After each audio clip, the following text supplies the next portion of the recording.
Selamat malam semuanya, perkenalkan nama saya Madindri Marina Dewi dengan NPM 210670425. Di kesempatan kali ini saya akan mempresentasikan hasil dari program studi independen yang saya lakukan di Bina Akademi, khususnya di role Digital Product Management. Sebelumnya, apa itu Binaan Akademi? Jadi Binaan Akademi sendiri merupakan, suatu perusahaan yang bergerak di industri teknologi pendidikan atau edutech. Binaan Akademi ini sudah berdiri sejak tahun 2017, yang fokus pada pembelajaran keahlian digital dalam bidang-bidang di bidang teknologi seperti UI UX design, digital product management, front end developer, back end developer, full stack developer, data scientist, dan masih banyak lagi. Pembelajaran ini dirancang untuk membekali pelajar atau menti dengan praktik langsung terhadap dunia nyata dan mempersiapkan keterampilan yang sangat dibutuhkan oleh industri yang ada saat ini.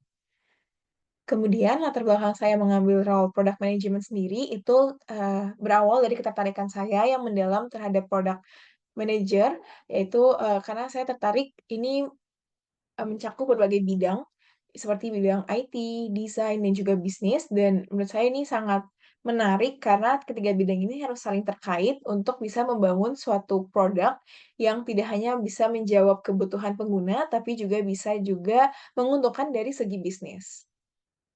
Nah, kenapa di Bintang Akademi? Karena Bintang Akademi sendiri sudah banyak sekali feedback positif dari menti-menti yang sudah lulus sebelumnya, karena katanya materinya tuh sesuai dengan yang ada saat ini, terus, fasilitatornya juga, ahli di bidangnya dan memiliki banyak pengalaman, sehingga kita nantinya menti bisa mengerti bagaimana penerapan ilmunya secara langsung, di dunia nyata. Kemudian ini ada deskripsi kegiatannya. Untuk deskripsi kegiatannya sendiri ada kurang lebih 5 kegiatan dan kegiatan ini dilakukan secara asinkronus dan ada juga yang sinkronus. Untuk yang membekal materi pembelajaran itu dilakukan secara asinkronus dan modul pembelajaran ini akan dibagi untuk setiap chapter yang diberikan 2 minggu sekali melalui Google Classroom. Kemudian ada kuis melalui Kahoot, jadi kuis ini dilakukan 30 menit sebelum sesi forum discussion atau sesi kelas dimulai untuk menguji pemahaman terhadap materi. Kemudian forum discussion itu merupakan sesi sinkronus bersama fasilitator melalui Zoom meeting. Sesi ini biasanya berlangsung sekitar 3 jam dan dilakukan 3 kali dalam seminggu atau 4 kali dalam seminggu. Sesi ini biasanya berisi, pembahasan kuis dan juga dilanjutkan dengan pengerjaan tugas kelompok. Kemudian ada kegiatan individual challenge. Jadi individual challenge ini diberikan di setiap akhir chapter, output-nya itu bisa berbeda-beda sesuai dengan materi yang dipelajari di chapter tersebut. Misal output-nya ada yang berupa PPT, berupa Google Sheets, atau bisa juga berupa postingan LinkedIn. Kemudian, individual challenge ini menguji siswa, menguji menti, terkait pemahaman mereka selama satu chapter ke belakang. Kemudian yang tadi itu ada final project. Final project ini dilakukan secara berkelompok antar role. Untuk role digital product management ini, akan berkolaborasi dengan role UI UX untuk merancang suatu aplikasi di dalam suatu industri berdasarkan permasalahan yang terjadi di masyarakat. Kemudian ini ada metodologi dan juga tools yang digunakan selama program ini berlangsung, yaitu metodologinya menggunakan Scrum. Ini khususnya untuk, pengerjaan final project. Untuk final project sendiri, dilakukan dalam 3 sprint yang setiap sprint-nya dilakukan selama 2 minggu dan, lakukan sprint ini dilakukan dari awal, yaitu melakukan sprint review melakukan sprint planning, lalu dilanjutkan dengan pengerjaannya, execution-nya. Jadi setiap hari kita melakukan daily Scrum meeting dan di akhirnya akan ada sprint review, lalu akan ada sprint retrospektif juga. Kemudian untuk tools-nya sendiri, ada 4 tools yang digunakan. Yang pertama itu ada Figma. Figma ini untuk, kita merancang desain antar muka, atau juga kita menggunakan FigJam untuk biasanya, mempelajari materi-materi yang ada, dan juga melakukan ideasi terhadap produk yang akan kita bangun. Lalu untuk, yang kedua itu ada Trello. Trello ini untuk, kita memantau bagaimana pengerjaan project oleh tim. Jadi di Trello ini bisa diatur, setiap orang harus mengerjakan apa, deadline-nya kapan, dan akan masuk dalam notifikasi email juga. Jadi, benar-benar jadi, pengingat bagi setiap anggota kelompok untuk mengerjakan tugasnya. Di sini juga bisa dilihat bagaimana progres pengerjaannya untuk setiap orang.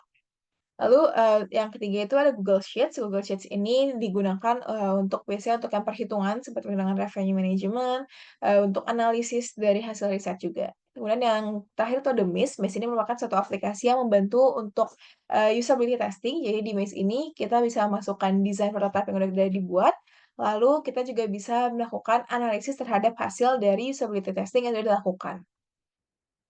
Kemudian ada hal yang dipelajari, yang pertama itu ada fundamental PM, di sini kita belajar mengenai tanggung jawab dan juga kemampuan yang diperlukan PM, terus juga pengetahuan mengenai stakeholder, identifikasi permasalahan yang terjadi di masyarakat, dan ada analisis dengan menggunakan framework SWOT dan juga benchmarking. Kemudian yang di chapter kedua kita belajar mengenai bisnis, seperti penerapan bisnis model, pembuatan bisnis model Canvas dan juga non-Canvas, terus juga materi terkait UI UX dan juga teknologi, dan bagaimana menentukan matriks produk yang sesuai dengan produk yang akan kita bangun seperti KPI, OKR, dan juga produk economics. Kemudian di chapter ketiga itu ada design thinking fase satu, jadi kita belajar bagaimana membangun suatu metodologi penelitian, design thinking tahapnya ada apa aja, terus kita masuk ke 2 tahap design thinking yaitu empathize dan juga define. Di empathize kita menggunakan empathy map dan juga pain and gain untuk mengidentifikasi permasalahan yang dihadapi pengguna. Lalu di tahap define kita, melakukan prioritas masalah dengan menggunakan Eisenhower matrix dan juga affinity diagram. Kemudian dari identifikasi masalah tersebut, kita bisa membentuk user persona dan juga customer journey map. Kemudian di chapter keempat tuh ada design thinking fase 2, ini udah masuk ke tahap ideate, yaitu ideate solusi. Kita dipelajari bagaimana caranya membuat solusi dari masalah yang ada, lalu akan dianalisis solusi-solusi tersebut menggunakan Kano model, dan akan terbentuk epic dan juga fitur MVP yang akan dikembangkan. Dipelajari juga bagaimana caranya membuat flowchart dan juga information arsitektur, dan membuat perancangan desain antarmuka atau prototype. Hasil dari prototipe tersebut juga akan dilakukan user acceptance test tadi dengan menggunakan MACE. Kemudian chapter selanjutnya itu adalah tentang product economics dan user acquisition. Di sini belajar mengenai, revenue management dan juga go to market strategy. Di revenue management sendiri belajar mengenai bagaimana melakukan COGS, profit margin, harga produk, dan juga perhitungan profit dan juga projection-nya. Kemudian di go to market strategy ini fokus ke bagaimana kita menentukan strategi marketing yang tepat untuk target guna yang sudah kita identifikasi di awal. Lalu, selanjutnya ada mengenai product documentation dan portfolio, ini belajar tentang product vision, BRD, PRD, product roadmap seperti Kanban atau, Gantt chart atau juga release plan. Dan terakhir kita juga dipelajari juga mengenai PM portfolio. Kemudian ada implementasi SDLC, di sini kita belajar mengenai waterfall dan juga agile framework, dan juga kita belajar Scrum methodology serta quality assurance. Yang terakhir itu ada final project, jadi final project ini kita, fokusnya adalah pembuatan produk di industri hospitality. Jadi kelompok saya menghasilkan suatu produk yang bernama Voicescape yang berfokus pada solo traveler dan juga mengangkat budaya lokal Indonesia. Di sini ada fitur cari partner untuk solo traveler menemukan teman perjalanannya, dan juga tentunya ada informasi lengkap mengenai budaya-budaya lokal yang ada di Indonesia. Kemudian relevansinya dengan dunia perkuliahan, yaitu ada kurang lebih ada 5 mata kuliah yang sesuai, yang pertama di sistem interaksi, karena kita juga mempelajari analisis dengan metode benchmarking, identifikasi user persona juga customer journey map, lalu ada juga perancangan dan juga pengujian desain antarmuka. Kemudian relevan juga dengan mata kuliah manajemen bisnis, karena ada pembuatan bisnis model Canvas, relevan dengan metodologi penelitian dan penulisan ilmiah, karena beberapa kali melakukan riset penelitian untuk mengetahui kebutuhan pengguna. Lalu yang terakhir, relevan dengan manajemen proyek TI dan juga proyek pengembangan sistem informasi atau provinsi, karena implementasi dan juga membangun produk dengan metode Scrum. Lesson learn-nya kurang lebih ada 4, mengetahui dan mendalami bidang produk manajemen di dunia pekerjaan, melatih kemampuan komunikasi khususnya dalam hal presentasi, lalu mampu bekerja sama dengan orang lain dalam membangun suatu produk yang menjawab permasalahan di masyarakat dan memberikan keuntungan dari segi bisnis, serta mengasah kemampuan dan pemecahan masalah yang ada. Kemudian sarannya untuk bagi calon peserta studi independen, bisa lebih lebih mempertimbangkan dulu terkait dengan ruang lingkup dan juga keterampilan yang ingin dipelajari, dan mempersiapkan diri untuk mengerjakan tes yang diberikan oleh pihak penyelia.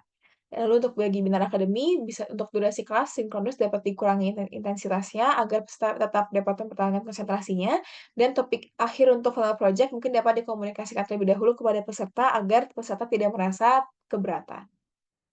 Oke, mungkin sekian presentasi dari saya. Terima kasih atas perhatiannya. Mohon maaf jika ada kesalahan.